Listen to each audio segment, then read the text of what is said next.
Boa noite, gente. Vamos fechar os nossos olhos. Vamos asserenar nossa mente. Respirar profundamente. Mentalizando uma grande luz azul sobre nós. Calmante.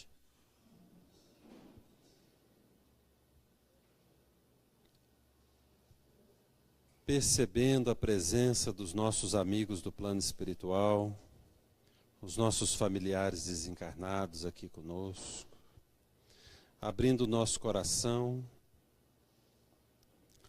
para receber a inspiração divina e mais uma lição de Emmanuel, psicografada por Chico Xavier. Que assim seja. Muito bem, gente, nós estamos aí com mais uma lição do Pão Nosso, que é esse livro psicografado pelo Chico Xavier, o Espírito Emmanuel, onde ele sempre tira um trechozinho da Bíblia. Hoje é o Evangelho de Marcos, no capítulo 8, e o título é Não Falta. Agradecer aí a todos que de uma forma ou de outra participaram da nossa Semana Ramatiz, nos auxiliando das diversas formas. Foi realmente uma experiência muito interessante e, mais uma vez, estimular a todos que leiam os livros, né? Eu acho que é a principal forma da gente entender o que esse mentor universalista está nos trazendo. E, por coincidência ou não, essa mensagem de Emmanuel hoje, ela é muito universalista. Fala justamente sobre a diversidade dos cuidados que Jesus tem conosco nas diversas expressões de manifestações religiosas, né? Então, o trecho que Emmanuel separou está no Evangelho de Marcos, no capítulo 8, no verso 3, e nos fala o seguinte: E se os deixar ir em jejum para suas casas, desfalecerão no caminho, porque alguns deles vieram de longe. Vamos tentar entender um pouquinho melhor essa circunstância aqui. Então, no capítulo 8, Jesus nos fala, né, através do relato de Marcos, que era sobrinho de Ananias, não chegou a conhecer Jesus. Então, dos 4 evangelistas, 2 conviveram com Jesus, Mateus e João, e 2 não conviveram, né? Marcos e Lucas, o médico. De todos eles, Marcos era o mais novo. E ainda adolescente, né, quando Jesus desencarnou, acompanhou durante um tempo Paulo, mas Paulo era um espírito muito enérgico e não aguentou o ritmo de Marcos e liberou ele. E depois de alguns anos, ele consentiu que Marcos voltasse a caminhar com ele, a pregar a palavra do Cristo junto com ele. Então ele fala o seguinte: naqueles dias, havendo uma grande multidão, e não tendo o que comer, Jesus chamou a si os seus discípulos e disse-lhes: Tenho compaixão da multidão, porque há já 3 dias que estão comigo e não têm o que comer. Olha que loucura isso, né? Várias coisas para a gente pensar aqui. E se os deixar ir em jejum para suas casas, desfalecerão no caminho, porque alguns deles vieram de longe. E os seus discípulos responderam-lhe: De onde poderá alguém satisfazê-los de pão aqui no deserto? Então Jesus, com seu magnetismo maravilhoso, ia agregando pessoas. Era igual a lâmpada, né, que atrai a mariposa. Uma multidão foi se formando ao redor de Jesus. E eles largavam as suas casas, largavam suas famílias, atraídas por aquela palavra. Se a gente for levar para o contexto histórico, fica mais fácil a gente entender. Se a gente fala de que hoje principalmente aqui no Brasil, na Índia, nós temos uma distribuição de renda ruim. Naquela época, então, era isso que a gente vive elevado ao cubo. Ou você tinha dinheiro, e tinha comida, e tinha vida, tinha empregados, escravos e tudo, ou você praticamente vivia na miséria. Os que eram a classe dominante eram apoiados na sua religião, na maioria delas, como sendo a classe dos escolhidos. E os que viviam na miséria, até a própria religião falava para eles que eles eram a classe dos renegados, que estavam pagando algum pecado ali.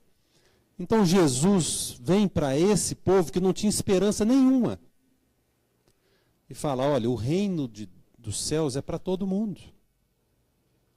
O amor do Pai é para todo mundo. O Pai cuida de cada um de nós. Então não é mais o Deus que está lá distante. Era tão patente essa distância que até para cumprir os mandamentos da fé judaica, você tinha que oferecer lá os sacrifícios, mas você tinha que pagar pelo sacrifício. A pessoa não tinha dinheiro para comer, e ela tinha que pagar por um animal que ia ser sacrificado no templo. E depois o templo ainda negociava aquela carne. Que tipo de religião é essa, gente? Que loucura, né? Pensar nisso. Aí vem Jesus e fala que a gente tem que se ajudar, tem que se amar, tem que se perdoar, que Deus está aqui para todo mundo, que você não precisa de nada disso. Você não precisa de sacrificar animal, você não precisa ser dessa ou daquela casta, de ter esse ou aquele ensinamento. O que você precisa é amar.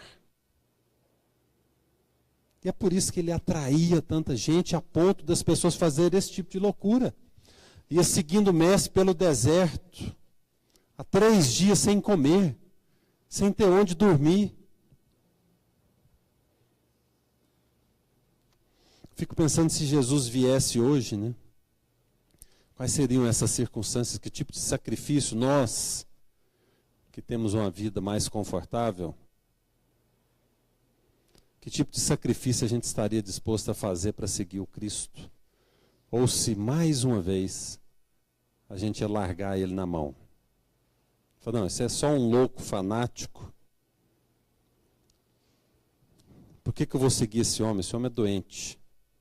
Será que a gente ia falar isso de novo? Mas o fato era que isso acontecia. Essa multidão seguia o Cristo. E essa preocupação de Jesus, né, Emmanuel nos fala isso, pela multidão necessitada, continua viva através do tempo. Que coisa mais maravilhosa, né, a gente pensar no espírito do quilate de Jesus, como eu falei aqui na semana passada, né, com o livro Sublime Peregrino, 1000 anos de preparação para que o Cristo pudesse reencarnar. E ele aqui no seu esplendor energético, preocupado com cada pessoa que estava seguindo ele. E hoje, se a gente traz para a gente, se a gente conseguir sair da religião que nos traz culpa, que nos distancia de Deus, que nos coloca numa posição que a gente nunca vai poder alcançar Deus.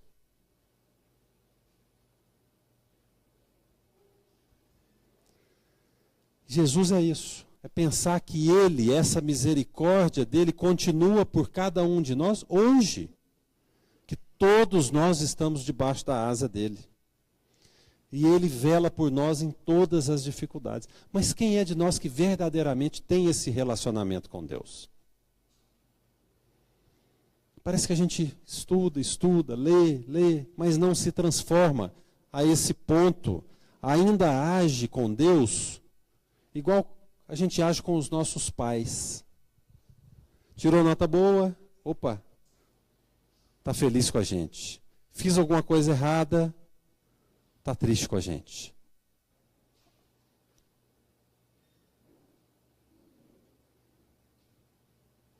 E a gente tem que procurar educar os nossos filhos com essa outra visão.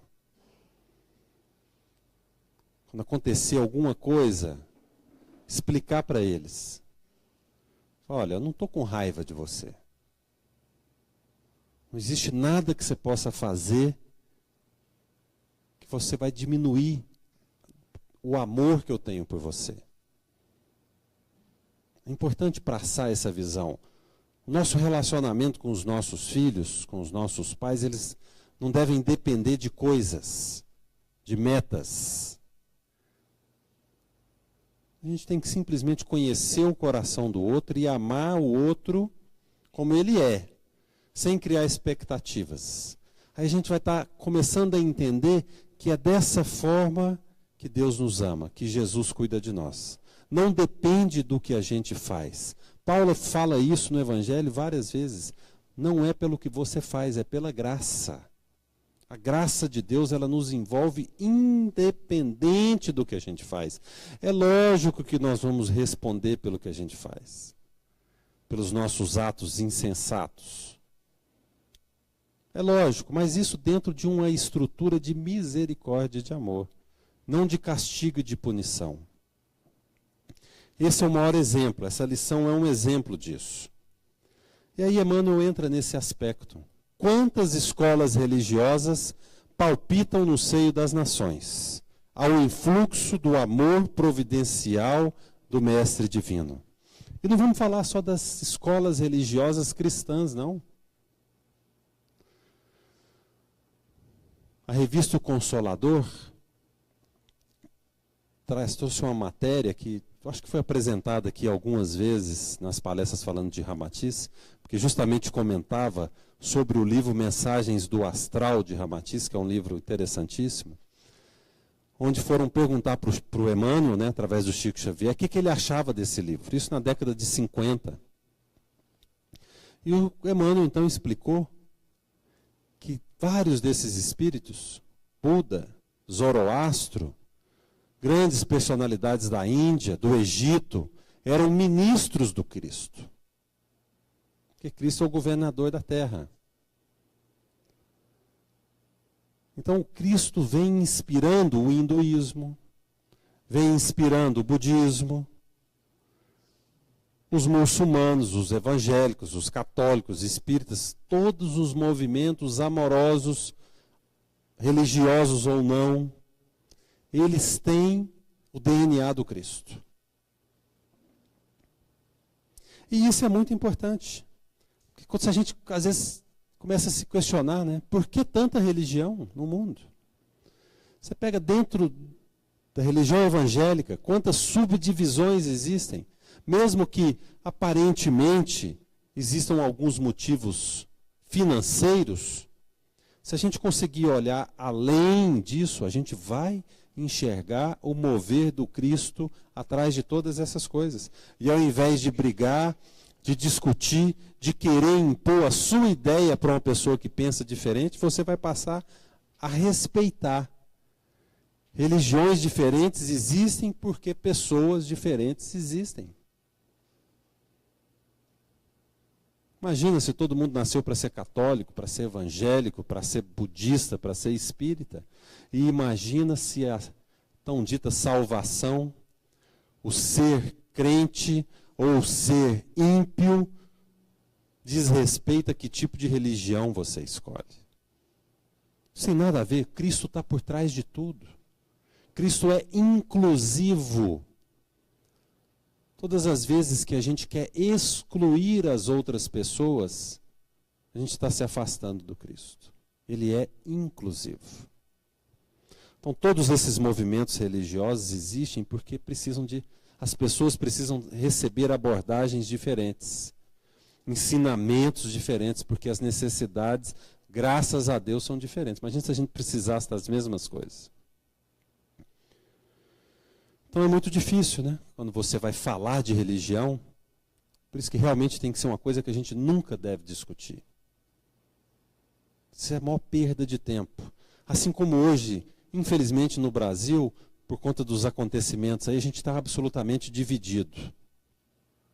As pessoas têm brigado, um ódio no coração, porque você acredita no fulano, não, eu acredito no ciclano, enquanto o ciclano e o fulano não estão nem aí para a gente. Se afastar desse ódio dos movimentos políticos é imperativo para nós. Quanto menos a gente se ligar nessa energia, melhor. Isso é perda de tempo, gente. Deus está no comando. Pessoas maravilhosas estão sendo preparadas para assumir o comando político do mundo. Se isso vai demorar 50 anos, 100 anos, a gente não sabe. Mas ou a gente acredita que Deus cuida de tudo, ou a gente não acredita, não tem meio termo. Então isso não está na mão dos homens. Por mais que pareça estar. Não está e nunca vai estar. E a mesma coisa, você querer transformar todo mundo em vaquinha de presépio, acreditando exatamente na mesma coisa. A gente vive hoje a experiência da ideologia de gênero. Falou que é ideologia, já está errado. Porque ninguém nunca vai pensar a mesma coisa. As pessoas são absolutamente diferentes. Isso nada mais é do que problematizar uma coisa que não existe. A grande maioria das pessoas não tem nenhum problema com a sua sexualidade. Então eu não preciso botar todo mundo tendo problema para eu cuidar de quem tem problema. Não. O que eu preciso fazer é abrir meu coração para as crianças que enfrentam dificuldade. E abrir a ponto de isso não ser uma dificuldade. É dificuldade porque nós somos preconceituosos. E aí eles não têm coragem de se abrir, de falar, de se expor. O dia que deixar de ser dificuldade para todo mundo, houver uma aceitação amorosa, nem a criança que nasceu com uma sexualidade que não segue o que a gente diz que é normal, que isso obviamente vai acabar, vai deixar de ser problema. Porque ela vai se sentir tão acolhida que não há problema nisso. Agora, problematizar todo mundo para resolver o problema de alguns também não tem sentido. Parece que hoje ninguém pode ser feliz. Se você é feliz demais, você precisa de um psicólogo. É engraçado isso. Todo menino precisa de fonoaudiólogo. Todo menino precisa de psicólogo. Será, gente? Na minha época, eu falo assim, se o meu filho fosse fazer as coisas que eu fazia, ele ia preso. Eu ia para a casa do meu vizinho pelo telhado do infeliz que morava no meio, coitado. Pensa, hoje um pai chega, o menino está lá subindo no telhado. O menino é louco. Acabar com a sociedade. O que é isso, gente? Menino faz coisa de menino aí. Adolescente faz coisa de adolescente. Paulo não fala isso para a gente na Bíblia? Quando eu era criança, gostava de coisa de criança. Agora que eu sou adulto, gosto de coisa de adulto. Mas não, a gente quer criar rebozinho. Então vai para o restaurante, já dá logo o iPad na mão do menino, porque ele não pode conversar, ele não pode sair da cadeira, ele não pode brincar, ele não pode chorar, não pode fazer nada. E o pai não pode sair do celular também, não pode cuidar do menino. Então, iPad, babá eletrônica nele. Nós vamos repensar essas coisas. Repensar essa diversidade de necessidades. Emmanuel continua falando o seguinte: pode haver homens perversos e desesperados, que perseveram na malícia e na negação, mas não se vê coletividade sem o socorro da fé. O que ele quer dizer? Emmanuel é maravilhoso, mas a gente precisa meditar no que ele fala. O que ele quer dizer com isso? Os mais perversos, os mais desesperados, não recebem esse auxílio de Deus porque não querem, porque querem perseverar na malícia e na negação. Eu não posso ser ajudado se eu não abrir meu coração para isso.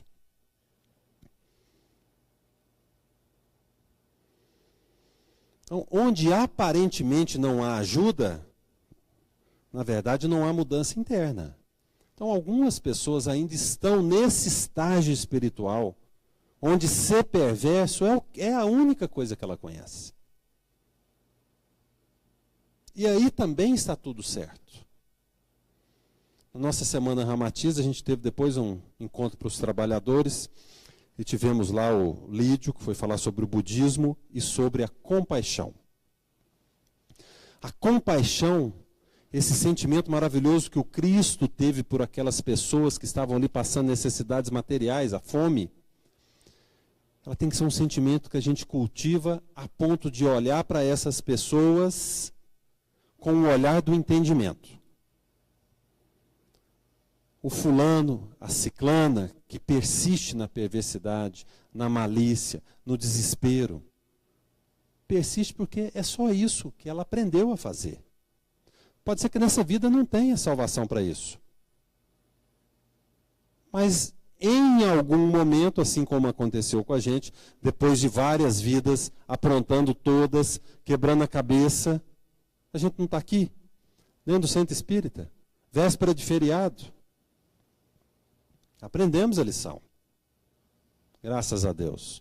Eles também vão aprender. Isso não quer dizer que não precisa existir justiça no mundo, que não precisa existir polícia no mundo.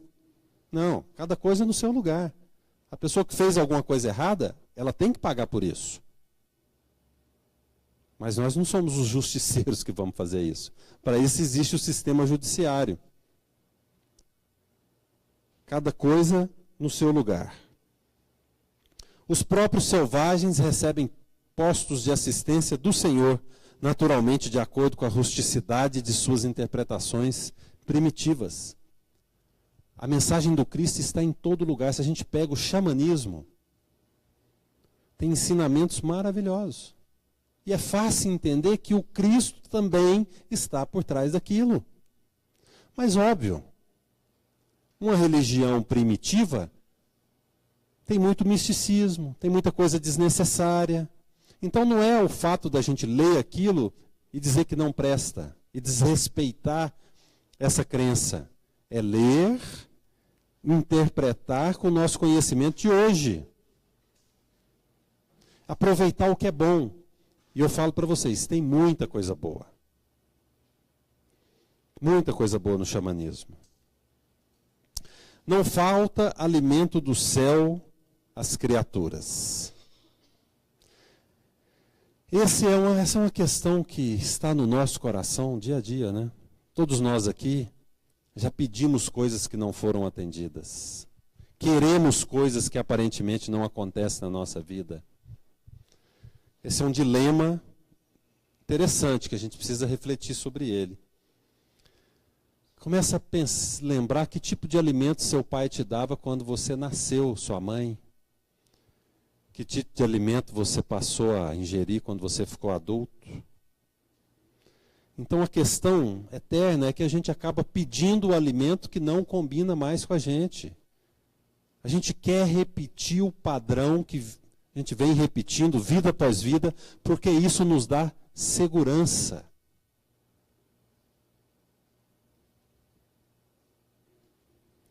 É aquela velha história que todo mundo já escutou.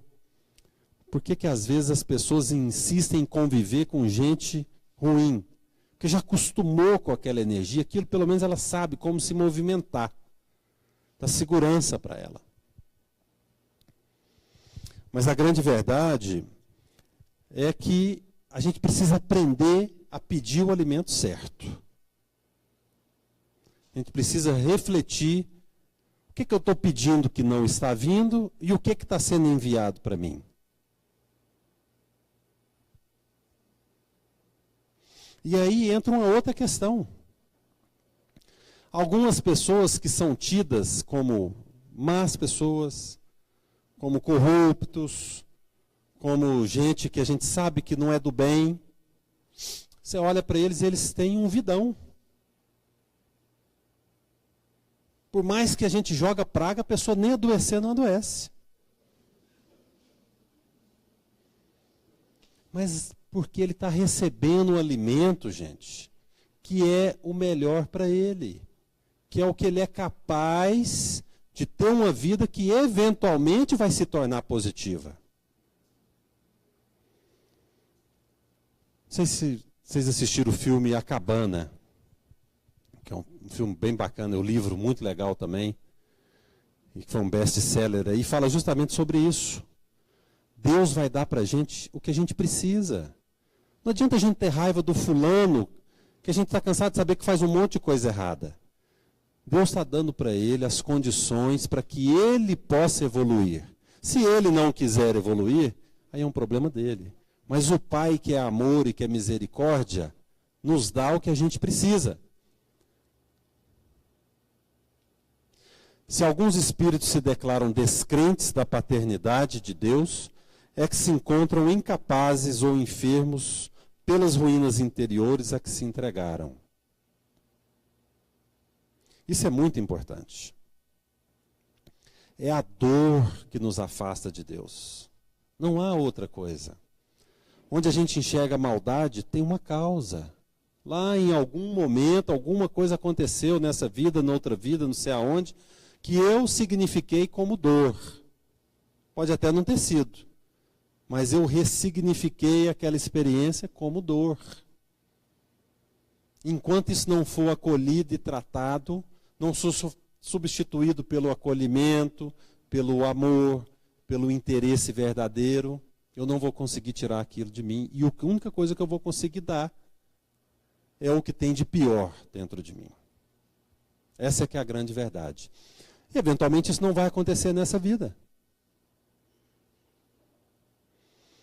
Eu atendi hoje uma senhora ali no Cuidadores, que adotou uma sobrinha, que a mãe... Não, uma pessoa que trabalhava com a mãe dela, abandonou a filha, a mãe então pegou essa menina para criar, depois a mãe desencarnou e ela trouxe a menina para dentro da casa dela. Óbvio que a gente espírita está cansado de saber que não tem nada de coincidência nisso, né? Ninguém vai para a casa de ninguém à toa, existe uma corrente de reencarnações se reencontrando aí. Bom, essa pessoa tinha uma doença mental grave e ficava agressiva, tentou matá-la, tentou matar a filha dela com faca, tentou suicidar várias vezes, internou várias vezes, até que conseguiu se suicidar. E ela, então, muito abalada, veio para o tratamento dos cuidadores, melhorou, mas carregando a culpa. Falei, como é que a senhora está? Não, eu melhorei. Mas eu acho que eu devia ter feito mais. Falei, olha, não é assim que as coisas funcionam, né? Acho que a gente tem que pensar, você faz uma coisa boa e de repente a coisa se transforma numa coisa ruim. Você acolhe uma pessoa na sua casa, mas você não conseguiu evitar um suicídio que realmente, aparentemente era inevitável, né? Uma pessoa que estava num estágio evolutivo muito ruim, um momento mental muito ruim. Não conseguiram evitar, mas ela foi cuidada. Falei, pensa no positivo, no tempo de qualidade que você dedicou para ela, no amor que você dedicou para ela, porque é óbvio que toda a família brigava com ela por acolher, né, essa menina, ameaça de vida dentro da casa dela. Então é isso, a dor dessa pessoa não foi acolhida. Mas não foi acolhida porque ela não conseguiu acolher, porque não está na hora mesmo. Essas coisas precisam ser amadurecidas. Ela suicidou. Vai passar por um momento difícil? Muito. Mas em algum momento também vai ser acolhida de novo, vai ter outras chances. E daqui a algumas encarnações vai estar num momento feliz. E com certeza tudo que ela recebeu nessa vivência vai contar para isso. Foram sementes plantadas, que da mesma forma que as nossas dores estão vivas lá dentro da gente, as coisas boas também estão vivas dentro da gente. Tudo conta. E o positivo conta muito. Jesus manifesta invariável preocupação em nutrir o espírito de todos nós, os seus tutelados, através de 1000 modos diferentes. Desde a tábua do indígena às catedrais das grandes metrópoles. Então não tem melhor do que a outra. E o oposto também é verdadeiro. Às vezes a gente da cidade, né, vai lá para a aldeia, fica lá um dia, nossa, maravilhoso, essa energia, natureza. Fica lá 5 dias e já começa a ficar louco, né? Gente, cada um na sua energia, não tem melhor do que a outra. E não tem mais Deus lá na tábua do índio do que Deus na catedral. Não existe isso. Jesus cuida de todos. Meu pai participou agora de um programa espírita, teve o auxílio da FAB, 28 pessoas, médicos e dentistas, foram para a Ilha do Bananal, onde veio aposentado lá, e foram cuidar dos índios. Ele ficou estarrecido. As aldeias, Carajá, isso? 50? 70 suicídios nos últimos 5 anos entre os índios. Fora as tentativas não realizadas. Então, esquece essa ideia de que todo o índio é lá, um ser iluminado, conectado à natureza, que sabe mexer na ação. Não tem nada disso. Lá tem os bons e os ruins, igual aqui. Ele voltou estarrecido. 70 suicídios em 5 anos. Ele está trazendo de lá um grupo deles lá, pajé e tal, para aprender o magnetismo, para tratar as pessoas lá, vão tentar estabelecer um intercâmbio com o Ramatiz. Então, onde é que está? Onde é que a presença de Deus é mais forte? Ela é forte em todo lugar. Alguns vão aproveitar, outros não. Para uns, o pão que vem de Deus ainda são as coisas materiais. Para outros, são as coisas espirituais. E está tudo certo. Mas para todo mundo, com muito amor. Essa que é a verdade. Nos postos de socorro sublime, o homem aprende em esforço gradativo a alimentar-se espiritualmente até trazer a igreja ao próprio lar. Aí é que está. Essa é que é a questão. Essa é a grande verdade do Evangelho do Cristo. Não tem Ramatiz, não tem igreja videira, não tem colégio agostiniano. A igreja está dentro da gente. Por isso é que as pessoas são felizes onde elas estão. Por isso que a verdadeira felicidade que os avatares vão conseguindo, né, um Chico Xavier, uma Madre Teresa, está dentro dela. Onde elas estão, a energia é a mesma. A gente tem que transportar a igreja para dentro da gente. O reino dos céus está no nosso coração, já dizia o Cristo. Pouca gente medita na infinita misericórdia que serve no mundo a mesa edificante das ideias religiosas. Gente, a diversidade de ideia é a melhor coisa do mundo. A riqueza da religião está na diversidade. Ela não está na unidade.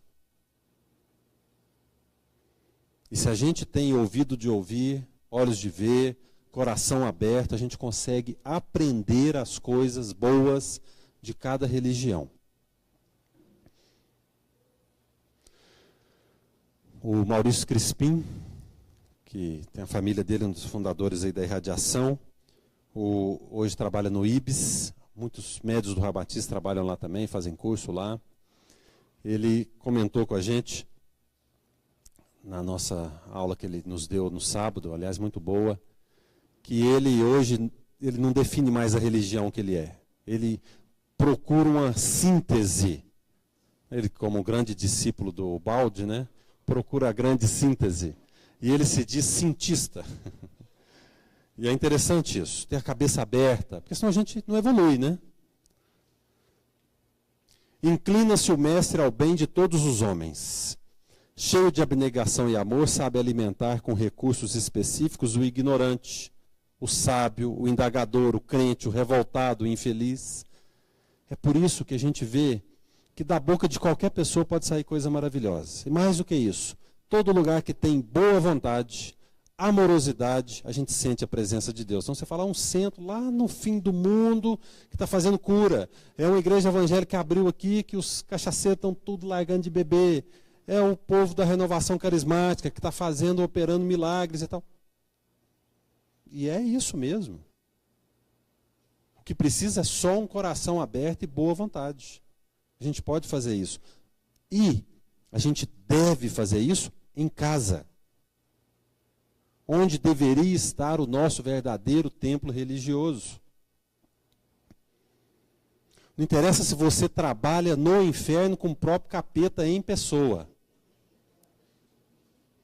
Faça o templo de Deus na sua casa. Se proteja disso.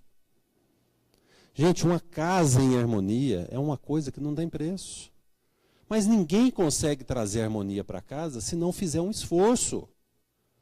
Se não tiver oração, se não tiver disciplina, se não tiver a disciplina de reunir a família em volta do Evangelho, seja o Evangelho segundo o Espiritismo, seja a Bíblia, seja o que quiser. Disciplina é que vai trazer essa paz que a gente precisa em casa. Para a gente encerrar.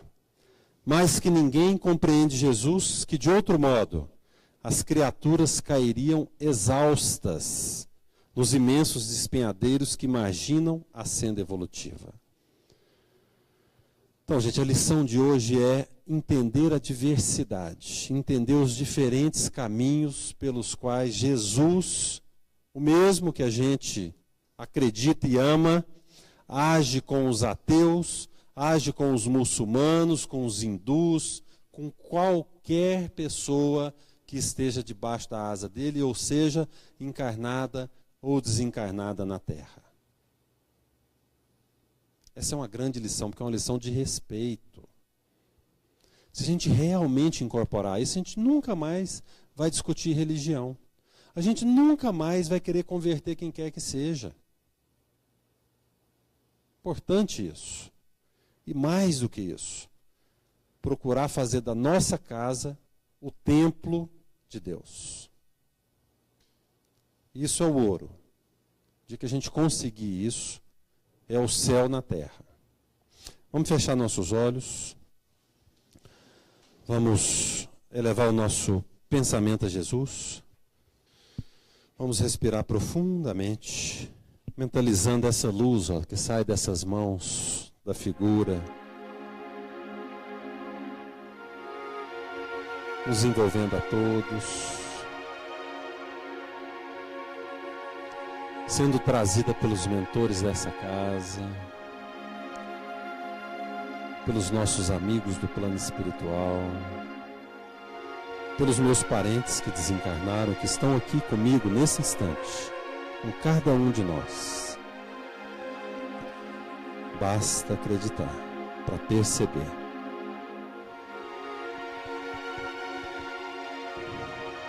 Vamos perceber essa luz entrando pelo alto da nossa cabeça,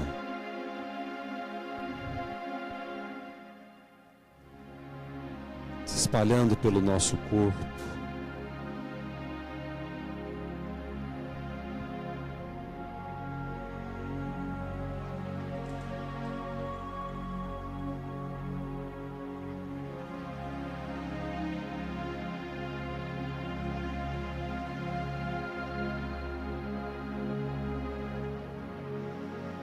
penetrando em cada célula, em cada tecido.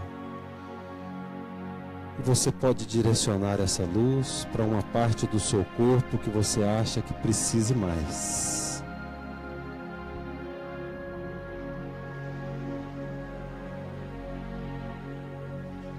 Onde é que está doendo mais? O que está te incomodando? Joga essa luz lá, com a plena convicção de que o Cristo, nesse instante, cuida de cada um de nós. É a energia dele que foi usada para multiplicar os pães, os peixes, para alimentar uma multidão. Mais de 5.000 pessoas que estavam com ele. É essa energia que penetra o nosso corpo físico, etérico, astral, mental e nos traz a cura, nos traz a paz, em nome de Jesus. Vamos receber o passe, mantendo os olhos fechados, a as pernas recolhidas, a nossa intencionalidade de nos comunicar através da prece com esse Cristo maravilhoso.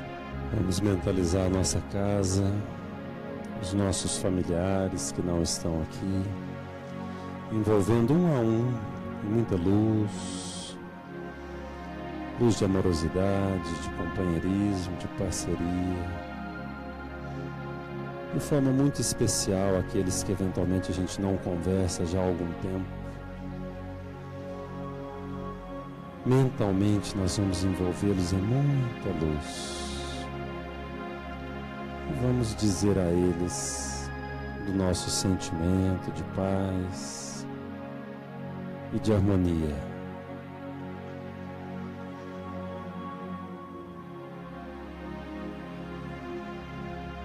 Pedimos a fluidificação da água, seja colocado ali o remédio para cada um de nós.